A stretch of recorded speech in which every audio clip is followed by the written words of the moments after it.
Welcome to this special edition of the Old Soul, New Soul Astrology Podcast. I'm Thomas Miller along with Robert Glasscock, and we are so excited now to announce that the Horary course that we've been talking about is available. Where? If you are ready to go look at it, it is on the funastrology.com website. You click right up there at the top, just below the box that has the podcasts. That will take you to a special page that explains everything about the course. There are 2 sample videos in there. There's a table of contents that says exactly what is included in the course, the price, how it's priced, why it's priced, and then obviously where you can go get it. So if you'd like to just hop over right now and go to that, right at the top of the funastrology.com website, and it will be there perpetually. Robert, one of the things that I thought might be a good elaboration, it's talking about how horary can impact our lives. Okay, natal readings, yes, we understand ourselves, but then we have these moments of decision in our life that need to be addressed, and we want some help. And one of the testimonials that's on that page that people can link to talks about a lady that you did a horary reading for, and you saw in the chart that she was like warning caution about this relationship that she was proceeding into. And as it turned out, as we put a little snippet in there of tell us the rest of that story, because you helped that young lady avert a really bad situation. Well, it's interesting about horary astrology, Thomas, because it's completely different in a way from natal astrology. Horary is specifically designed to let you take a look at any serious question or situation that's in your life that you would like some additional input into. Astrology gives you a perspective that nothing else does, because it really does describe every single element in a particular decision. I think this woman had actually written me with another question entirely, having to do with her work and career. She was in Europe. I think she was in Spain, actually, and she was considering maybe transferring to a job somewhere else in Europe, yada, yada, yada. But I noticed in the horary chart this relationship, which she really had not mentioned in the letter, and what a tremendous distraction it was for her. And so in the course of reading this horary question, I mentioned her procrastination, and in fact, I gave her some tips. She had mentioned, I think, in the letter that she had been procrastinating about taking her final or maybe the test for the degree or something, but that she'd been procrastinating about it. And I saw it was this relationship that was sapping all of her attention, really. So I brought that up to her. And that's the relationship that she is talking about. She later wrote and said that she had made arrangements to meet this guy in Mexico. And when she got to Mexico, it turned out that he was marrying another woman, like that weekend. So she was, of course, completely heartbroken. Well, it's an interesting dilemma, because one of the principles of horary astrology, I just was counseling a man yesterday about a business decision he has to make. And if he takes this offer to be CEO of a bank, it means he has to move, but his family doesn't want to move there, and so on and so forth. So these are really important questions at the time. And horary allows you to focus just on the question. You don't have to look at the whole natal horoscope and all of the transits and the solar arcs, which takes a lot of time and can be very confusing depending. But horary allows this is just for this question, and you can read it. And if you don't like what the outcome appears to be, you don't have to make that choice. You can avoid it, stay away from it. I once had a great businessman client in Japan, Thomas, very successful guy. And he said to me many years ago, he said, I've never let astrology stop me from doing anything in business that I wanted to do.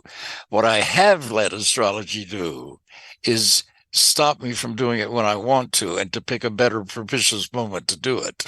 And I thought, this is a very smart guy.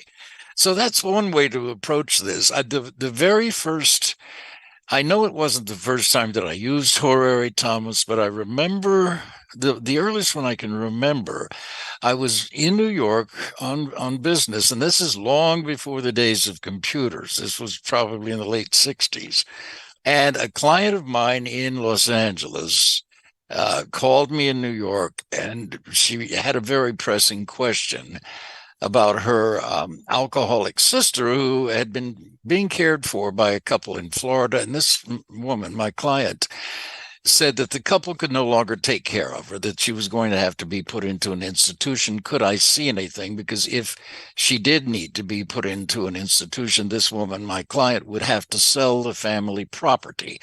And I didn't have her birth horoscope with me in those days, but I did have my ephemeris, and so I was able to set up an horary chart. I asked her, I said, could I call you back in half an hour or so? So I set up an horary chart, and it said that the sister was likely to die within about 1 month. And this is using horary timing, which, as you know, Thomas, is its own special domain. 1 month. So I called her back in Los Angeles, and I said, can you possibly delay making this decision about what to do with your sister until the start of next month? And she said to me, is she going to die? And I said, I can't say that, but I don't think you will have to sell the family property. And I do think this decision will basically make itself after the first of next month. And sure enough, her sister died. And I remember then thinking, all right, you can use horary under the right conditions, even for something like that. Yeah, how it affects our lives is incredible. In fact, while you were talking there, I was looking up that famous quote, and it's from J.P. Morgan, the financier of the 1800s and 1900s, has been attributed to this quote that millionaires don't need astrologers, but billionaires do. That's it. And think about billionaires back in the 1800s and 1900s. That was like saying trillionaires do or something. But, and of course, I have always loved this line because it's absolutely true. And when I was young, everybody said this about psychics and fortune tellers and astrologers. If you know so much, why aren't you rich? Yeah, exactly. It's a good question. Yeah.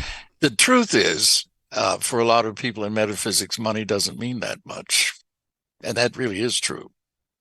They're not preoccupied with it to the extent that they're going to work their fingers to the bone to earn it and all of that. If astrologers do make a lot of money, it's usually from a book or another project like astrocartography. Jim Lewis's incredible contribution to astrology. You know, one of the reasons I'm loving this course, Thomas, is that it's something that I've presented to private groups in Canada and Australia, around, and certainly around the United States, for the last, I don't know, maybe 6-7 years. And with you, it's been a real pleasure to kind of expand that and refine it a bit, and now offer it through Fun Astrology so that it can be shared. Because what I'm doing in this basically is taking Mark Edmund Jones' work on horary astrology, which he began back in the late 30s, really. And he is, of course, standing on the shoulders of William Lilly, who was writing, and he was something of a genius, really, writing about horary astrology 342 years ago.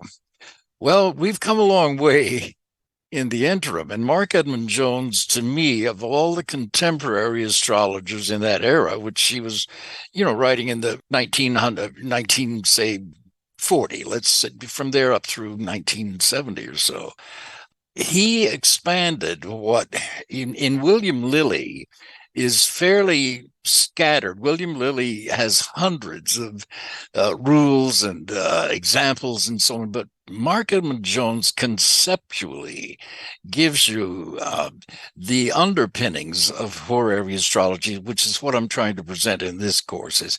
It's not a simplified version, but it is much clearer, and the results are unbelievable.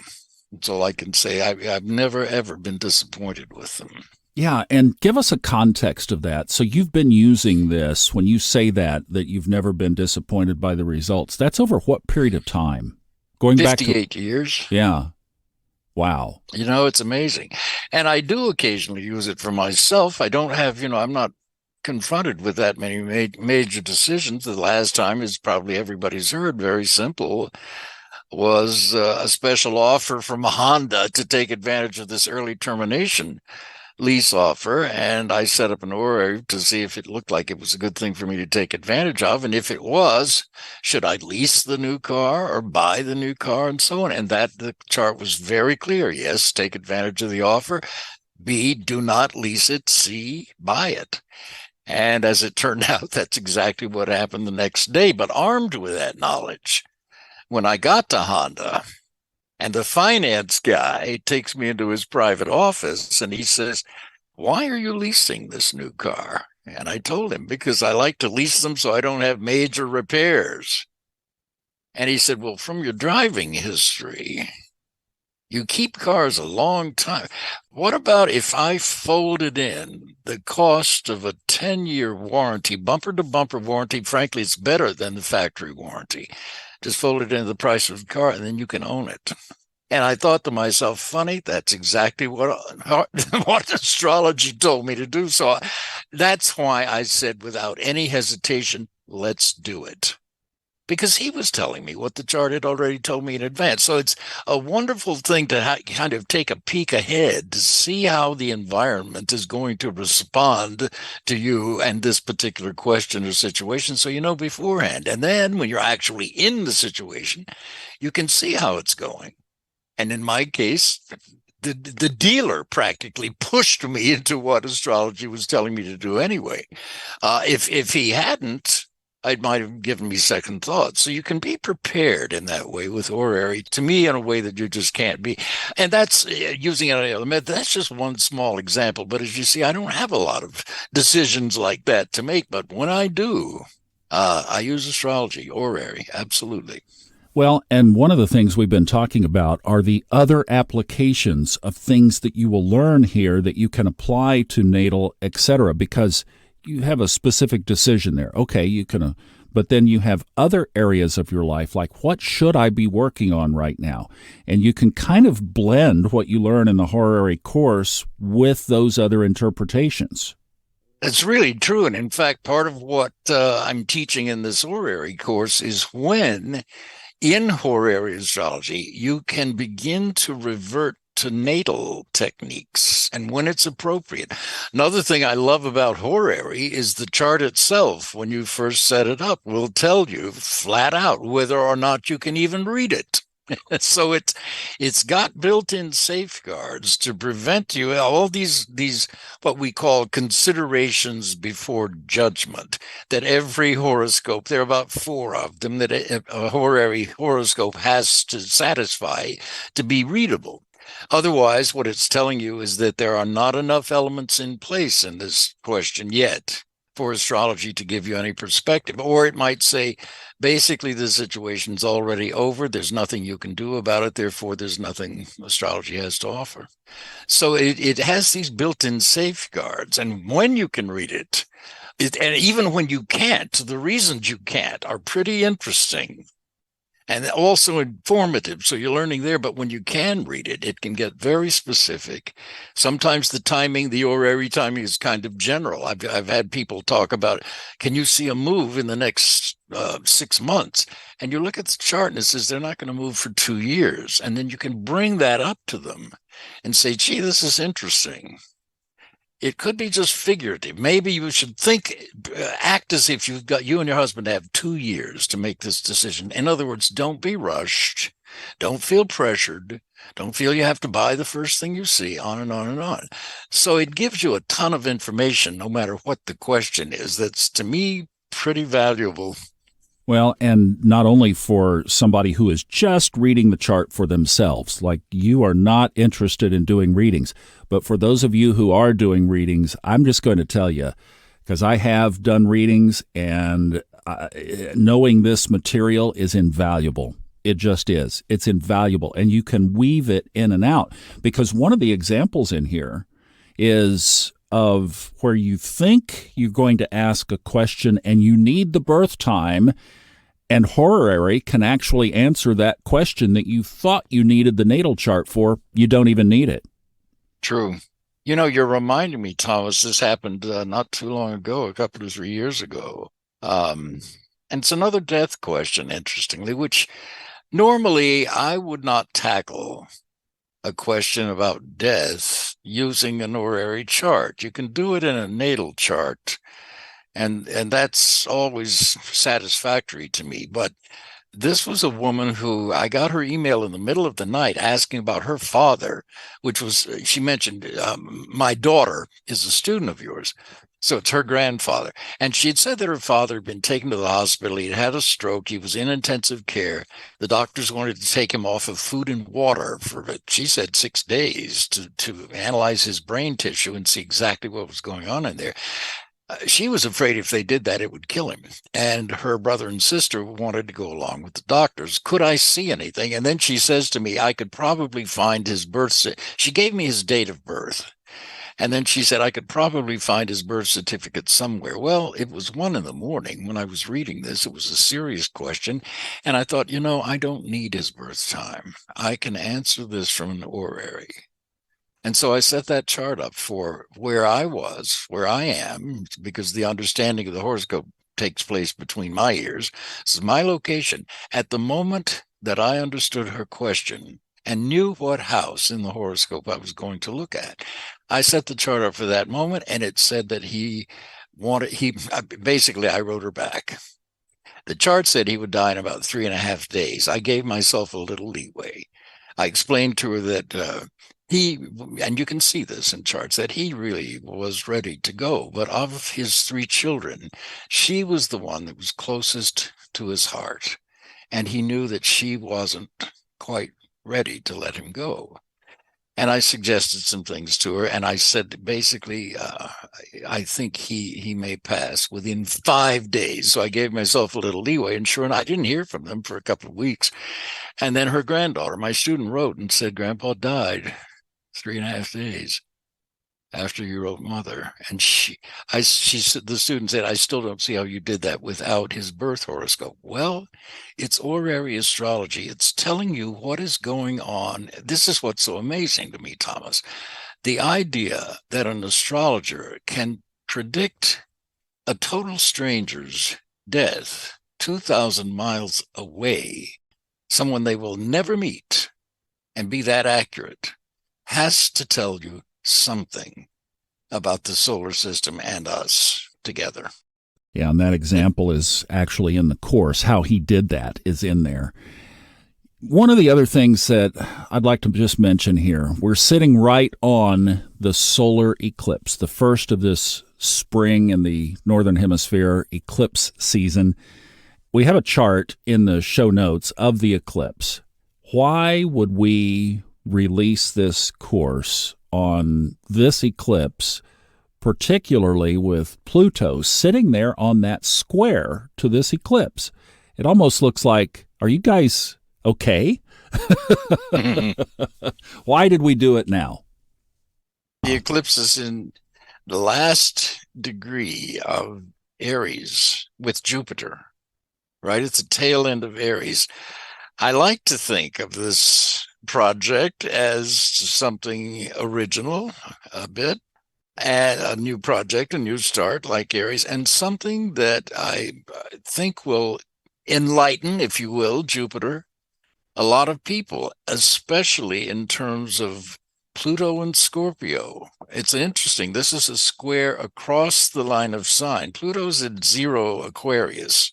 And the eclipse is at 29 Aries, which is almost 0 Taurus, you see, which would be square. So it's a square across the line of sign. And I hope that the Plutonian aspect of what we're doing here with this horary course will be to show people a way to gain the deepest possible insights into any issue you bring to horary astrology, thereby helping you remake your life. Maybe a small way, maybe a big one, depends on what you bring to it, to horary astrology. But that's I think the underlying key is that there is something going on here. If you can do that, if you can predict the death of a stranger, and look, it's under the right circumstances. This was not some whimsical question, because astrology won't work for that stuff. And in fact, horary astrology will tell you when it's a shallow question or can't be answered. So this was not that kind of question. It wasn't prove astrology works to me by predicting the death of my father. It wasn't that.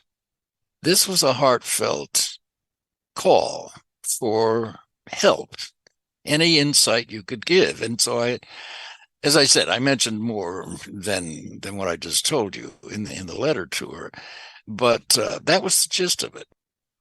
So anyway, that's what that square is about. This, by the way, this eclipse also sextiles Saturn, which I love. Exactly, in Pisces. Yeah.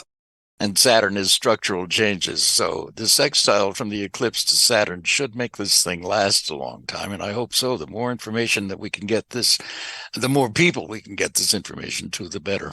Well, and I love the fact that I like the cycle of the moons, with new moons being the creation phase, because obviously the moon starts to grow after this moment, and I like to follow that. So this is a super creation moment from that standpoint. And too, Thomas, the thing that I keep stressing when I do these workshops with people, a lot of the techniques in horary astrology, you will unbelievably find applications in natal astrology too. You don't advertise that, but you can't help it, because you're going to learn certain techniques in horary, and then you'll be reading a natal chart and think, wait a minute. And suddenly you can apply a technique that you've learned from horary to that natal chart. So it works both ways. Both branches of astrology kind of feed each other. Well, and something that you and I have talked about on and off the podcast, and I talk about it quite a bit on Fun Astrology. Which side of the coin are you on?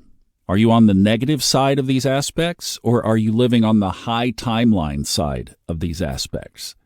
So when you look at this chart from a high timeline perspective, there are some wonderful things in here as far as you say, expansion through Jupiter, communication through Mercury, Uranus in a really good spot favorably for this to be successful, the longevity of Saturn, the spirituality of Neptune, and the transformation, shifting an era from where it has been basically not accepting of astrology to the very sign that rules it, transforming this, that this course has a place for the future as people move into astrology. I hope thousands and tens of thousands and millions of people find this course.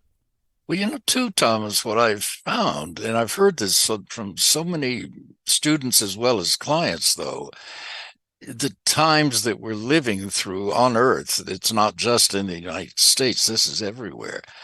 And partly this is because of Pluto's ingress into Aquarius, which you know very well.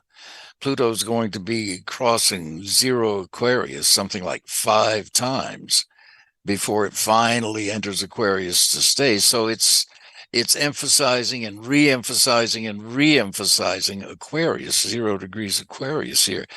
And because of the polarization of the world, really, we are in times that are very reminiscent of the lead up to past wars, for example. So people are confused.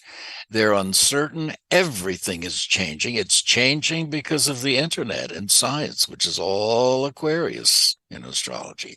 And we're going to have to learn to coexist somehow. And that's the real challenge of this. But during times of confusion and uncertainty, everybody is looking for some sense of guidance and clarity about something. And how long does this last? And where does this go? And how does it affect me?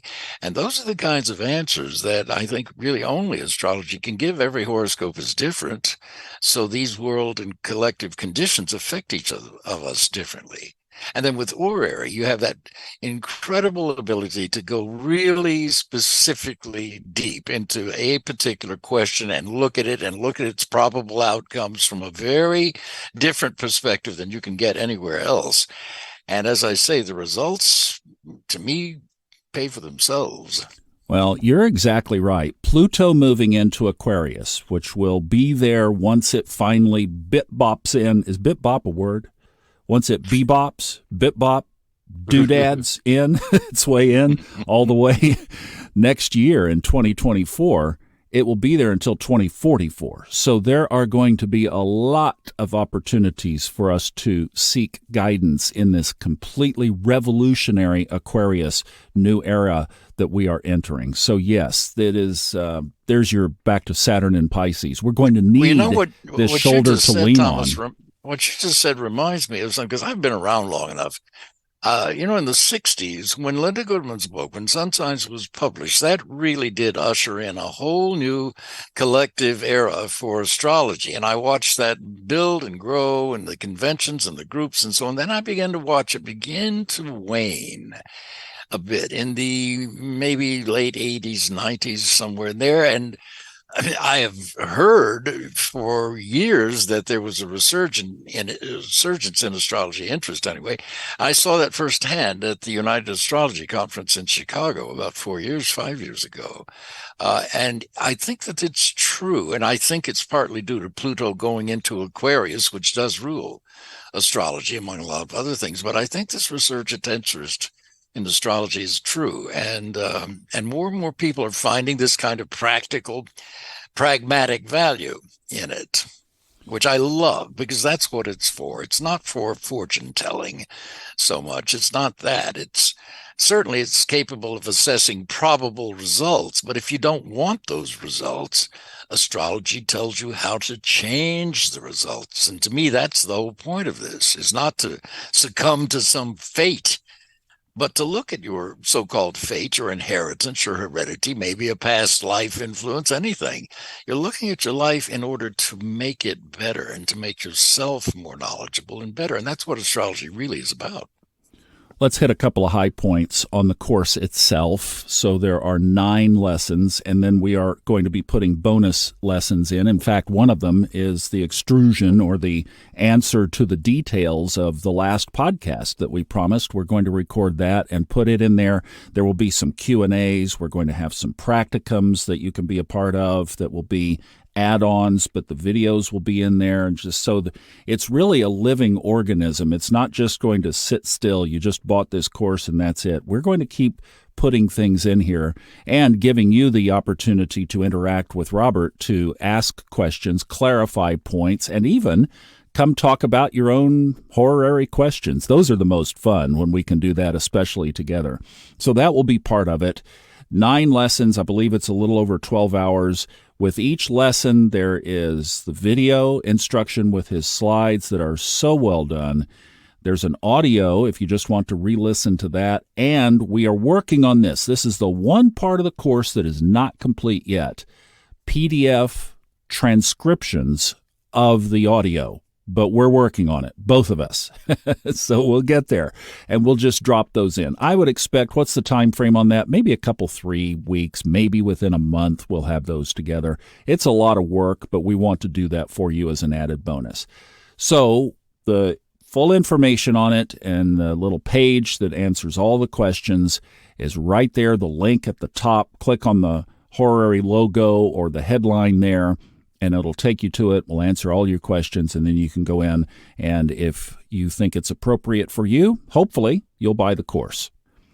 So, Robert, I would close here with just my own gratitude to you for, first of all, popping in that crazy little bookstore in Los Angeles many years ago and finding that this was actually the reason that you were on the planet, not to be an actor at the Pasadena Playhouse. And you studied well. You've honored this craft, as something way beyond carnival-esque, and you've made it a true practice. You've passed it on to a lot of people in readings. But the fact that you put this together so brilliantly touches my soul. And I just wanted to say, thank you.